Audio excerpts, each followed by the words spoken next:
വിനോദ് ഒരു സാധാരണ school bus driver. ദിവസങ്ങൾ ഒരേപോലെയായിരുന്നു. രാവിലെ 6 മണിക്ക് ഉണർന്നു കുട്ടികളെ സ്കൂളിലാക്കി വൈകുന്നേരം വീട്ടിലെത്തിച്ചൊരു ചായ കുടിച്ച് ഭാര്യ ലക്ഷ്മിയുടെ മുഖം നോക്കിയിരിക്കുക. ജീവിതം മുന്നോട്ടു പോകാൻ ഈ ചെറിയ വരുമാനം മാത്രം മതിയായിരുന്നില്ല. ഓരോ മാസവും വരുമ്പോൾ ചിലവുകൾ പെരുകി. ലക്ഷ്മിയുടെ കഴുത്തിലെ സ്വർണമാലയിൽ നോക്കി ഒരു നെടുവീർപ്പോടെ വിനോദ് പറഞ്ഞു, ലക്ഷ്മി, ഇത് നമുക്കൊരു വഴിത്തിരിവാകും.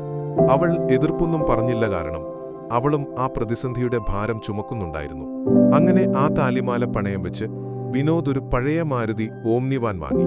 അവന്റെ സ്വപ്നം ആ വാനിന്റെ ഓരോ കറക്കത്തിലും നിറഞ്ഞു. അധിക വരുമാനം കുറഞ്ഞ ചിലവുകൾ, ഒരു മെച്ചപ്പെട്ട ജീവിതം. സ്കൂൾ ബസ് ഓട്ടം കഴിഞ്ഞാൽ വൈകുന്നേരങ്ങളിൽ ആ ഓമ്നി വാൻ നഗരത്തിലൂടെ ടാക്സിയായി ഓടാൻ തുടങ്ങി. ഓരോ യാത്രയിലും ഒരു കുടുംബത്തിന്റെ പ്രതീക്ഷയായിരുന്നു വിനോദിന്റെ മനസ്സ് നിറയെ. പതിവ് പോലെ ഒരു രാത്രിയിൽ എറണാകുളം നഗരത്തിൽ യാത്രക്കാർക്കായി കാത്തുനിന്നപ്പോൾ ഒരു ദമ്പതികൾ വന്നു. അവരുടെ ലക്ഷ്യം തൃപ്പൂണിത്തുറ. വിനോദിന്റെ മനം നിറഞ്ഞു. ഇതൊരു നല്ല യാത്രയായിരിക്കും, അയാൾ മനസ്സിൽ പറഞ്ഞു. അവരെ വഴിയിലിറക്കി തിരികെ വീട്ടിലേക്ക് മടങ്ങുമ്പോൾ അയാൾക്ക് ഒരു കുറുക്കുവഴിയുടെ കാര്യം ഓർമ്മ വന്നു. പുളിങ്കുന്ന് വഴി പോയാൽ വേഗം വീട്ടിലെത്താം, അയാൾ സ്വയം പറഞ്ഞു. പുളിങ്കുന്ന് എന്ന വിജനമായ വഴിയിലേക്ക് വണ്ടി തിരിഞ്ഞു.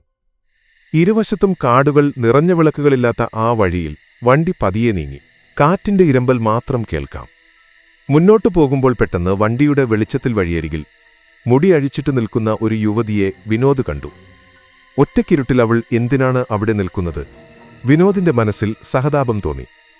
വഴി അറിയാത്തതുകൊണ്ട് സഹായിക്കാൻ വേണ്ടിയാണ് അവൾ അവിടെ നിൽക്കുന്നതെന്നാണ് അയാൾ കരുതിയത്. വഴി അറിയാമെങ്കിൽ കയറിക്കോളൂ, വിനോദ് സൗഹാർദ്ദപരമായി പറഞ്ഞു. അവൾ ഒന്നും മിണ്ടാതെ വാനിൽ കയറി. വണ്ടി മുന്നോട്ട് നീങ്ങിയപ്പോൾ ഒരു തരം ഭാരം വിനോദിന് അനുഭവപ്പെട്ടു. വാനിൽ അവൾ ഉണ്ടായിരുന്നിട്ടും വല്ലാത്ത ഒരുതരം നിശബ്ദത അവരെ ചുറ്റിവരിഞ്ഞു. അവൾ ഒന്നും സംസാരിച്ചില്ല, വിനോദൊന്നും ചോദിച്ചുമില്ല. കുറച്ചു ദൂരം മുന്നോട്ടു പോയപ്പോൾ പ്രതീക്ഷിക്കാതെ വാൻ കുറ്റിക്കാട്ടിൽ വെച്ച് കേടായി നിന്നു. ഇതെന്താ ഇങ്ങനെ? വിനോദ് പിറുപിറുത്തു. അയാൾ വണ്ടിയിൽ നിന്നിറങ്ങി ബോണറ്റ് തുറന്നു നോക്കി. തിരിഞ്ഞു നോക്കിയപ്പോൾ വണ്ടിയിൽ ആ യുവതിയെ കാണാനില്ല. വിനോദ് പേടിച്ച് ചുറ്റും നോക്കി. ആരുമുണ്ടായിരുന്നില്ല. പെട്ടെന്നവൾ അവന്റെ പുറകിൽ പ്രത്യക്ഷപ്പെട്ടു. അവളുടെ കണ്ണുകളിൽ ഭയം നിറയ്ക്കുന്ന ഒരു തീവ്രതയുണ്ടായിരുന്നു, ചുണ്ടിൽ ക്രൂരമായ ഒരു ചിരി. വിനോദ് പേടിച്ച് പിന്നോട്ടു മാറിയതും അവൾ അമാനുഷിക ശക്തിയോടെ വണ്ടിക്കൊരു തള്ളുകൊടുത്തു. എഞ്ചിൻ പ്രവർത്തിക്കാൻ തുടങ്ങി. പേടിച്ചു വിറച്ചുകൊണ്ട് വിനോദ് വണ്ടിയിൽ കയറി മുന്നോട്ട് കുതിച്ചു, മുന്നോട്ടു പാഞ്ഞു. വിനോദിന്റെ നെഞ്ചിൽ ഭയം തീ ആളിക്കത്തി. കുറച്ചു ദൂരം കഴിഞ്ഞപ്പോൾ വഴിക്ക് കുറുകെ ഒരു കൂറ്റൻ രാജനാഗം വന്നു നിന്നു. അതിന്റെ പത്തി വിടർത്തിയപ്പോൾ ഒരു വലിയ കുട പോലെ വിനോദിന് തോന്നി. വണ്ടി നിർത്തിയ വിനോദ് കണ്ണടച്ച് പ്രാർത്ഥിച്ചു, ഈ ഭീകരതയിൽ നിന്ന് രക്ഷിക്കണമേ എന്ന്. അവൻ വണ്ടിയുടെ സൈഡ് മിററിലൂടെ പിന്നോട്ടു നോക്കിയപ്പോൾ ആ യുവതിയെ കണ്ടില്ല. പകരം അവൾ സമീപത്തെ ഒരു മാവിലിന്റെ കൊമ്പിൽ തലകീഴായി തൂങ്ങിക്കിടക്കുന്നത് കണ്ടു. ആ കാഴ്ച അവനെ ഞെട്ടിച്ചു. അവൾ ഒരു മോഹിനിയാണെന്ന് അവന് മനസ്സിലായി. ഇനി ഓട്ടി രക്ഷപ്പെടുക മാത്രമേ വഴിയുള്ളൂ. അവൻ വണ്ടി ഉപേക്ഷിച്ച് ജീവനും കൊണ്ട് ഓട്ടി. മോഹിനി ഒരു നിഴൽ പോലെ അവനെ പിന്തുടർന്ന് ആക്രമിക്കാൻ ശ്രമിച്ചു. എന്നാൽ മുന്നിൽ കണ്ട അതേ രാജനാഗം അവനെ ചുറ്റിവരിഞ്ഞ് സംരക്ഷിച്ചു. ആ നാഗം അവനെ ആക്രമിക്കുന്നതിന് പകരം അവനെ രക്ഷിക്കുകയായിരുന്നു. ബോധരഹിതനായ വിനോദ് ഉണർന്നത് ഒരു നാഗാദേവിയുടെ അമ്പലത്തിന് മുന്നിൽ വെച്ചായിരുന്നു. വീട്ടിൽ തിരിച്ചെത്തിയ വിനോദിന് കടുത്ത പനി പിടിച്ചു. അവൻ പനിച്ചു വിറച്ചു, ദുസ്വപ്നങ്ങൾ കണ്ടു. അവന്റെ മനസ്സിൽ ആ രാത്രിയിലെ ഭീകരത മായാതെ കിടന്നു.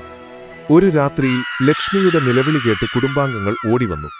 വിനോദിന്റെ കിടക്കയുടെ അടുത്തേക്ക് ഒരു മോഹിനി വന്ന് അവനെ പിടികൂടാൻ ശ്രമിക്കുകയായിരുന്നു. എന്നാൽ അതേ കൂറ്റൻ രാജനാഗം വീണ്ടും വന്ന് അവനെ ചുറ്റിവരിഞ്ഞ് സംരക്ഷിക്കുന്നത് അവർ കണ്ടു. അത് ഒരു അത്ഭുത കാഴ്ചയായിരുന്നു. ലക്ഷ്മിയുടെ നിലവിളി കേട്ട് എല്ലാവരും ഓട്ടി വന്നപ്പോൾ നാഗം അപ്രത്യക്ഷമായി. അതേസമയം മോഹിനി വിനോദിന്റെ ശരീരത്തിൽ ആവേശിച്ചു. വിനോദിനെ ബാധിച്ച ദുരാത്മാവിനെ പുറത്താക്കാൻ കാവുശ്ശേരിയിലെ പ്രശസ്തനായ നമ്പൂതിരിയെ വിളിച്ചുവരുത്തി. നമ്പൂതിരി വന്നപ്പോൾ വിനോദിന്റെ വായിലൂടെ മോഹിനി സംസാരിച്ചു. ഞാൻ 15 വർഷം മുൻപ് കൊല്ലപ്പെട്ട ഒരു സ്ത്രീയാണ്. എന്നെ കൊന്നത് പുരുഷന്മാരാണതുകൊണ്ട് ഞാൻ അവരോട് പ്രതികാരം ചെയ്യാൻ ഇറങ്ങിയതാണ്, അവൾ വെളിപ്പെടുത്തി.